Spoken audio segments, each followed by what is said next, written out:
私がこの地に来たのはこの誰も手に入れていない宝石箱を手にするため。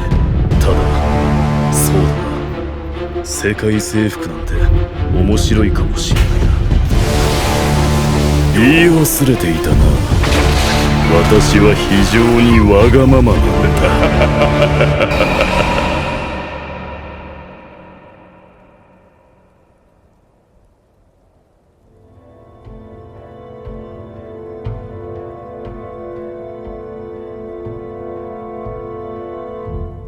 Por la tendencia complaciente de los últimos años, el subgénero Isekai no ha sido un medio que destaque por crear obras de una alta calidad narrativa, sino todo lo contrario. Y la obra que tenemos entre manos, Overlord, no es la excepción a esta tendencia.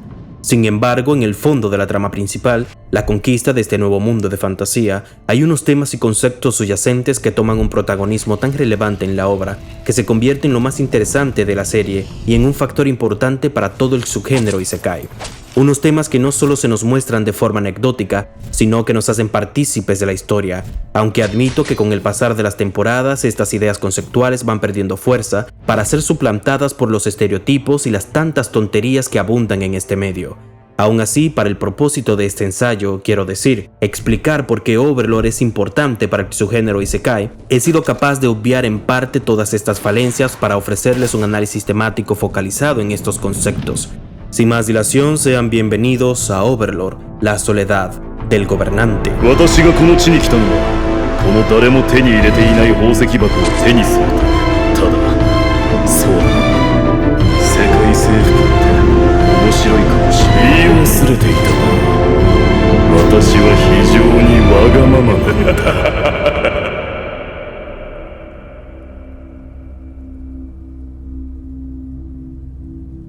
En el despacho oval de Harry S. Truman, presidente de los Estados Unidos, había una frase sobre su escritorio que rezaba: "El balde se detiene acá". Para cualquiera que leyera esto, su reacción era de perplejidad e intriga, pues ¿qué significaba semejante acertijo? Les ahorro la tarea de tener que buscarlo por ustedes mismos. Esto era un recordatorio del presidente para sí mismo sobre su posición, la del gobernante de los Estados Unidos de Norteamérica, y hacía alusión tanto a la responsabilidad y a la soledad que su posición de poder le causaba, o al menos eso es lo que se dice. Este último, el poder, es un tema que ha sido analizado hasta la saciedad por diferentes disciplinas del saber humano que van desde la cultura popular como Canción de Hielo y Fuego de George Martin hasta lo más académico como El Leviatán de Thomas Hobbes o El Príncipe de Nicolás Maquiavelo. Es un tema atractivo porque es una de las bases en las que se sostienen las civilizaciones humanas. No importa el lugar en el que esté una persona, ya sea en una tribu o en una empresa, los humanos seguimos una estructura jerárquica de poder. Ojo, si hablo aquí del poder político no es porque el poder solo sea ejercido por gobernantes. Por el contrario, puede ser ejercido por cualquier individuo en una posición privilegiada respecto a otros, desde los miembros de un gobierno hasta el núcleo familiar. Si hablo del poder político es porque es el que tiene una relación directa con el acto de gobernar y la soledad y corrupción que de éste se desprende. Y es que desde mi perspectiva, el acto de gobernar es una de las actividades humanas más solitarias que existen. Es verdad que tienes personas a tu alrededor, pero la mayoría es gente con un interés en tu posición. Las únicas personas a quienes considerarías tus iguales son mandatarios de otros países con los que, sea cual sea la razón, podrías estar en guerra. Ni siquiera puedes confiar del todo en tu familia, ya que cualquier cosa que hagan podría poner en peligro tu imagen pública, de la que, por lo menos en la mayoría de democracias, depende tu posición de poder.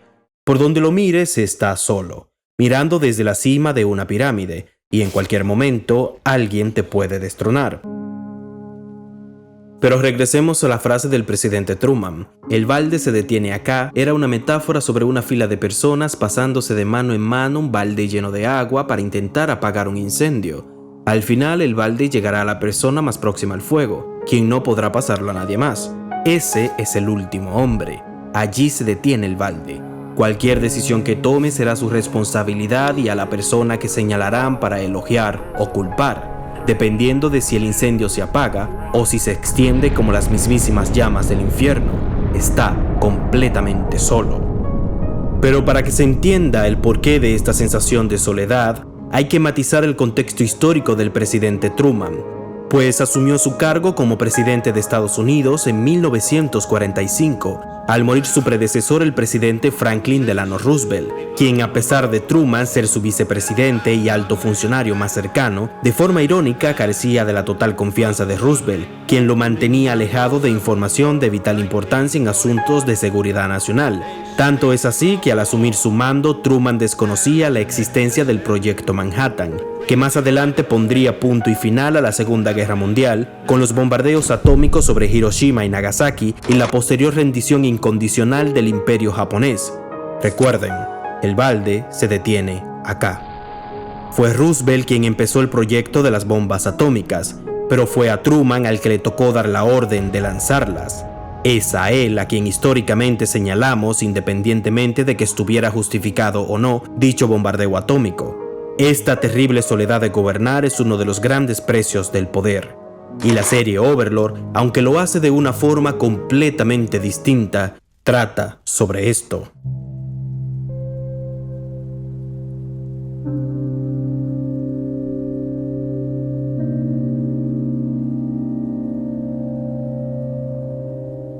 La soledad del gobernante queda plasmada en pantalla desde los primeros minutos de la serie.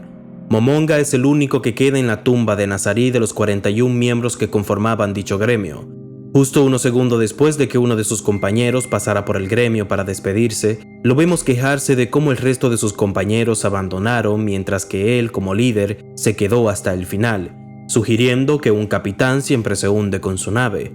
Como nos demuestra este efímero personaje con su fugaz visita, para el resto de sus compañeros el videojuego solo fue eso, un videojuego, un lugar a donde podían escapar por unas horas de sus ataviadas vidas, pero para Momonga era un lugar donde podía reunirse con otras personas no solo con gustos iguales a él, sino un lugar donde conocer gente a los que consideraría no solo sus amigos, sino incluso su familia. Era ese sitio que podía llenar ese vacío existencial de su vida real, la cual, según sus propias palabras, es la siguiente: si de verdad es otro mundo, ¿podré volver al antiguo?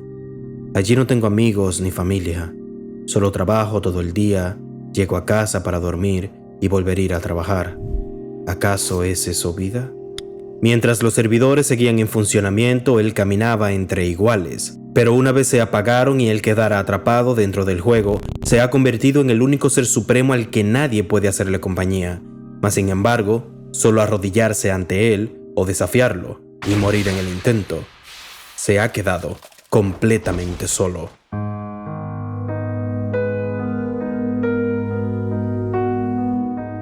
A partir de este punto, bajo el pretexto de encontrar a alguno de sus compañeros u otro jugador, dejará de llamarse Momonga para responder al nombre de Ainz O'Algon, nombre con el que, por razones de coherencia, procederé a llamar al protagonista a partir de ahora.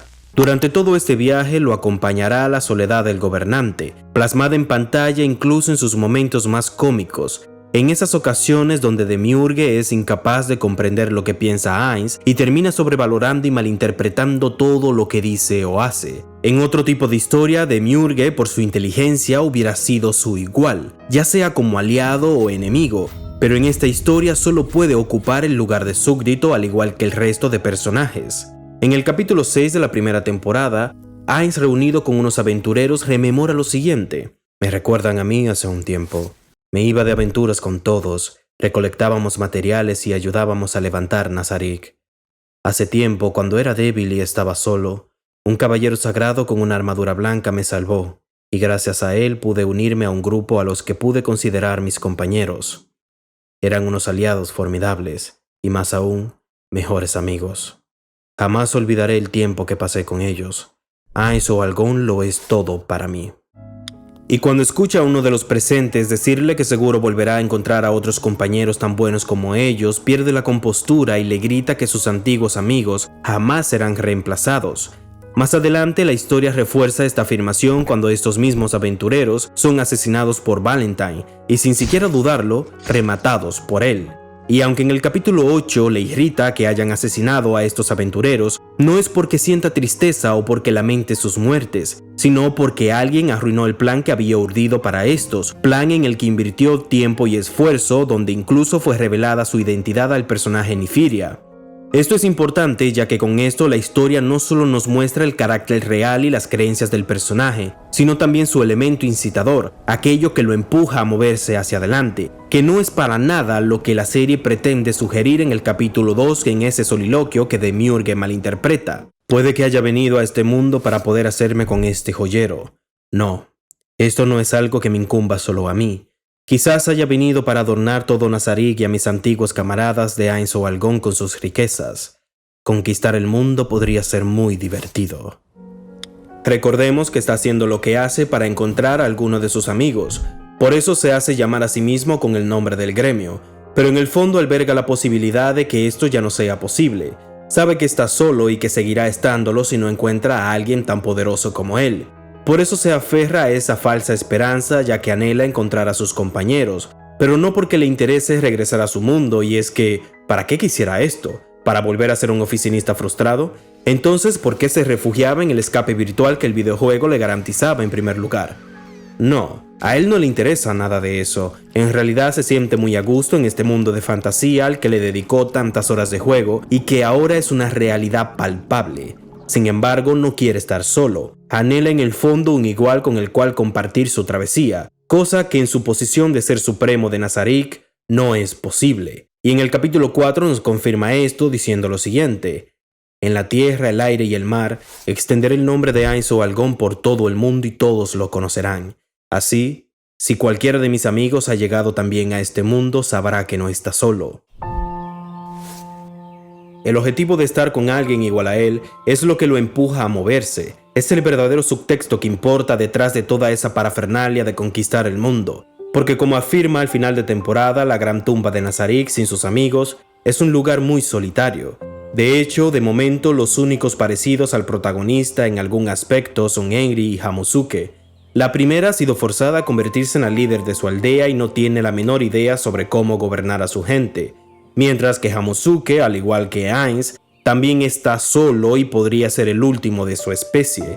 De una forma muy irónica, la obra elige a este hámster gigante para que veamos reflejado en él la dimensión psicológica del protagonista, y aunque esto se hace por medio de la comedia y el absurdo, no le quita menos verdad. En el primer capítulo de la temporada número 3, irónicamente titulado La melancolía de un gobernante, y que la mayoría de la gente suele considerar un episodio de relleno, abordamos el tema central enfocándonos en la soledad de ser gobernante de Nazarik. Aunque detrás de este ser supremo hay alguien que no tiene la menor idea de cómo gobernar y el cual no puede compartir sus inquietudes con nadie para no parecer débil o incompetente, siente esta soledad porque tras la derrota de Cocytus en la temporada 2 se dio cuenta de lo siguiente: tampoco puedo asegurar que la lealtad de los guardianes no vaya a cambiar. Me pregunto si habrá alguien que me enseñe a ser rey. Esta información es necesaria porque por el tono de la serie es muy fácil que nos confundamos y pensemos que los personajes que los rodean son sus amigos, aliados o iguales, pero esto no es así. Su relación es la de amo y súbdito, pero tal y como Albedo sugiere, en cuanto está en soledad, lo podrían traicionar si no están contentos con sus acciones. Recordemos que Ainz es el gobernante de Nazarik, pero también recordemos que cuando los ciudadanos de un gobierno o los súbditos de un gobernante no están contentos con su mandato, la caída es inevitable. Esa es la soledad del gobernante. No puedes confiar en nadie. Pero esta serie no solo nos habla sobre la soledad de ser gobernante, también lo hace sobre la corrupción humana a partir de tener un poder absoluto. Existe una frase que ha pasado a la historia casi como una verdad irrefutable. Esta frase tiene su origen en diferentes personajes como William Pitt, quien fue primer ministro de Inglaterra en el siglo XVIII y dijo lo siguiente: el poder tiende a corromper a aquellos que lo poseen. Por otro lado, el político y escritor francés de mediados del siglo XIX, Alphonse de Lamartine, diría que el poder absoluto corrompe incluso a aquellos mejor dotados por la naturaleza. Sin embargo, esto no sería expresado de mejor forma hasta la llegada de Lord Acton, un historiador inglés del siglo XIX, quien la expresaría de la siguiente forma: está claro que el poder corrompe, y el poder absoluto corrompe absolutamente. Pero no se quedaría ahí, sino que completaría la idea central de esta afirmación diciendo lo siguiente: los llamados grandes hombres son casi siempre personas malvadas. Quiero que se queden con esta última línea. Los llamados grandes hombres son casi siempre personas malvadas. 趣味でヒーローをやってるもんだ。 Al igual que en One Punch Man, en Overlord el protagonista es el ser más poderoso de su universo. No hay nadie que pueda hacerle frente. Pero si en One Punch Man teníamos un protagonista al que nadie conocía y que estaba en el último peldaño de su sociedad, en Overlord el protagonista está en la cima social. Es un rey, un soberano. Es importante entender esto, porque no es lo mismo elegir como protagonista a un personaje que empieza desde abajo, al cual veremos recorrer todo el camino del héroe, poniendo por delante valores como la justicia y el sacrificio, a por el contrario elegir como protagonista a un personaje al cual no le hace falta ningún otro paso que dar y carece de todos aquellos principios que se le suelen atribuir a un héroe. Y esto resulta lógico si lo pensamos bien, porque el protagonista de esta serie no es un héroe, sino un villano. Y esto es lo que hace que Overlord sea completamente diferente a cualquier otro título que podamos encontrar en este subgénero. Ni siquiera la famosa Yoyo Senki tiene una protagonista que podríamos catalogar del todo como una villana absoluta, como si es el caso de la serie que tenemos entre manos. No existe ningún principio ético o alguna moralidad subjetiva que nos indique que el personaje detrás de Ae sea un antihéroe. Aquí no hay nada de eso. Solo corrupción.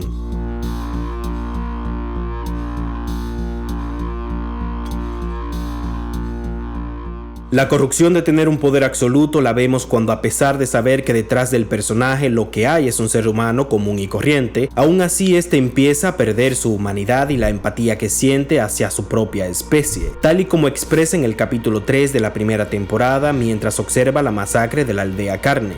Antes de llegar a este mundo, actos como estos me hubieran horrorizado. Sin embargo, ahora me resultan del todo indiferentes. Para acto seguido responderle a Sebas que salvar las vidas de estas personas no los beneficia en nada.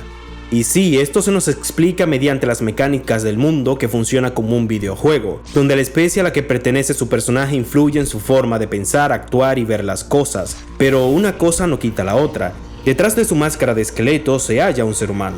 Aún así, vemos cómo asesina a sangre fría a los humanos de este mundo.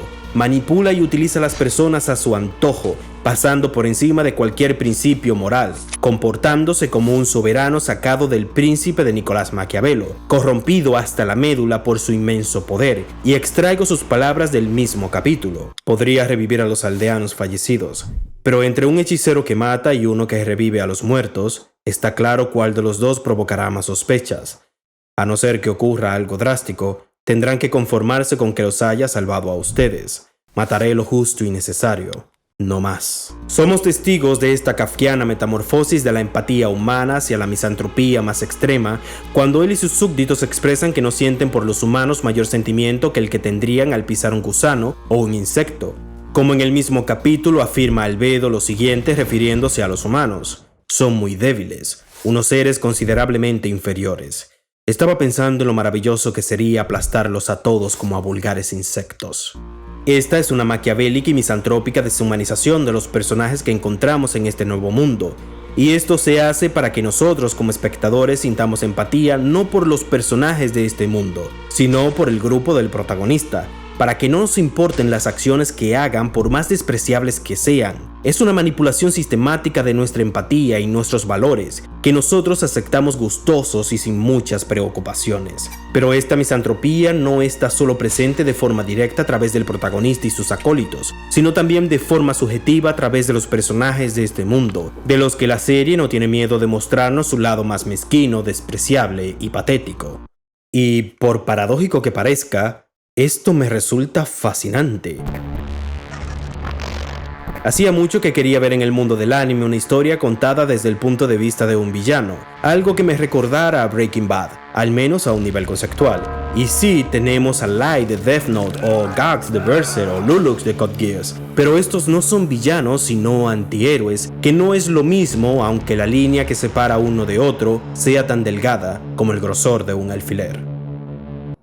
Es aquí, en esta maquiavélica perspectiva y capacidad de hacernos sentir empatía por quien es en un sentido literal un monstruo, donde está la importancia de esta serie para el subgénero Isekai, y que da respuesta a la pregunta que he querido responder durante todo este tiempo. Porque a pesar de estar llena de desperfectos y tropezones que saltan a la vista, desde errores de guión, de estructura, construcción de personajes y una larga lista de tonterías, aún así, Esta historia nos demuestra a todos, tanto a creadores y consumidores del medio, de que lo importante en este tipo de historias y en cualquier historia no son los combates con muchas luces de colores, no es que tu protagonista esté overpowered o que tenga un harem personal y nos deleite con el morbo y el espectáculo barato, sino el cómo nos cuente los temas que elegiste para tu historia, con cuánta seriedad los trates, tal y como ocurre en una serie perteneciente al mismo subgénero como lo es la tan infravalorada Haito Genso no Gringar, que se deshace de todas estas tonterías y nos deleita y sorprende a partes iguales por el tratamiento de sus temas. Overlord marca un precedente para futuros creadores en un medio donde lo más notable es lo mediocre, lo insulso e insustancial, y lo hace sin dejar de ser mediocre, porque sí, a pesar de todo lo expuesto con anterioridad, Overlord es mediocre. Una y otra vez, podemos ver cómo esta serie parece tener miedo de tratar estos temas con seriedad y prefiere acomodarse en las convenciones del medio, no arriesgándose así a salir de su zona de confort como sí lo hace la anteriormente mencionada Haito Genso no Gringar. Un ejemplo claro de esta torpeza es lo que comentaba hace un rato con el personaje Albedo, que en cierto punto de la historia, su monólogo nos deja intuir que no está de acuerdo con la forma en cómo Ainz está llevando el rumbo de Nazarick, tal y como los allegados a un gobernante en particular no estarían nada de acuerdo si el rumbo de su gobierno se tergiversa a los intereses y creencias ideológicas de sus seguidores, pero una vez la historia deja caer esto sobre la mesa, lo evade de una forma burda, despojando a este personaje de una personalidad propia, convirtiéndolo en nada más que en un objeto maniqueo con el que el otaku perverso pueda satisfacer su morbo. Y esto me resulta absurdo. Me preguntaba cómo algo con tanto potencial podía ser desperdiciado de tal forma.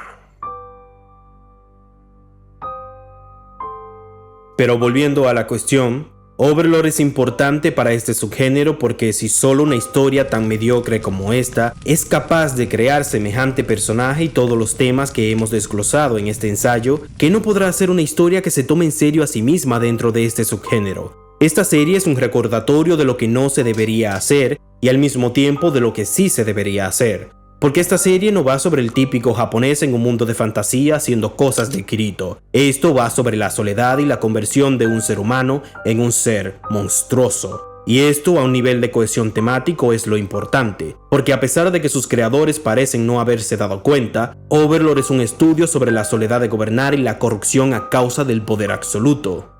Para ir terminando, en El Señor de los Anillos ocurría algo similar a los temas planteados aquí. El poder del anillo era una alegoría sobre el costo de un poder absoluto y lo que le hace a las personas que se dejan corromper por este, tal y como vimos con el personaje Sméagol y su monstruosa metamorfosis en Gollum, o como personas que en un principio quisieron obtener el poder con fines altruistas como Sauron o Saruman, por su arrogancia platónica y autoritaria se convirtieron en tiranos absolutos. Recuerden las palabras de Lord Acton, los llamados grandes hombres son casi siempre personas malvadas. Tal y como vimos con la obra maestra de Katsuhiro Otomo, Akira, el poder es capaz de corromper a cualquier ser humano que logre tenerlo entre sus manos, y la corrupción que se desprenda de este será directamente proporcional al tamaño del mismo.